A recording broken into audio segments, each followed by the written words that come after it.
Hey guys, I'm going to talk about how to get the most out of your time boot packing, how to be efficient and get it done quickly. The first thing to consider is the line, right? So when you're boot packing up a slope or a couloir, try and look for somewhere that the snow has been cleared out, right? So maybe a slough has come down, or an old avalanche, or just some chunder from a cornice has washed out a bunch of snow. Identifying those areas where there's less snow, it's going to be easier to boot pack. You're going to be punching into the snow as deeply. So then boot packing, I like to have one pole and one ice axe.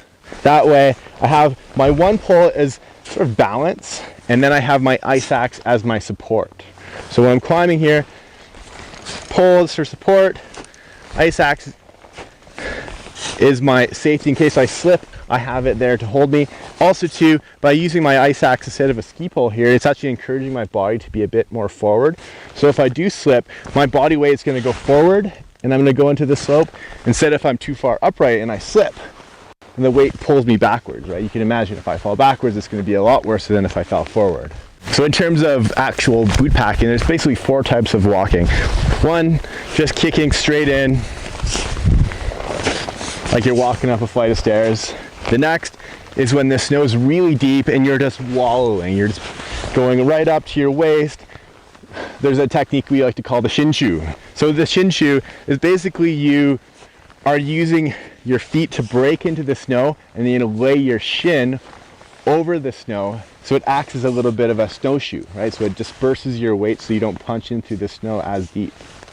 So if you're using an ice axe, remember to keep it on the uphill side. So when you're going straight up the slope, it doesn't really matter, you can have it in either hand, but if you're going off to the right or to the left, make sure that whatever way you're going, it's on the uphill hand, so that way if you do fall, you have it ready to self-arrest. And so if you're using your crampons, there's 3 basic techniques. Front pointing, where you're just walking up as per normal, like going up a set of stairs, you're kicking the front points of your crampons into the snow or ice.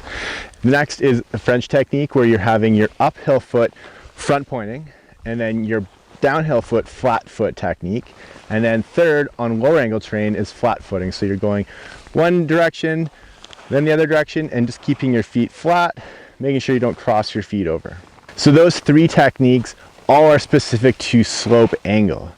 Flat footing is for lower angle terrain. French technique is when it gets a little steeper, and then front pointing is on that steeper, say 45 and steeper angle.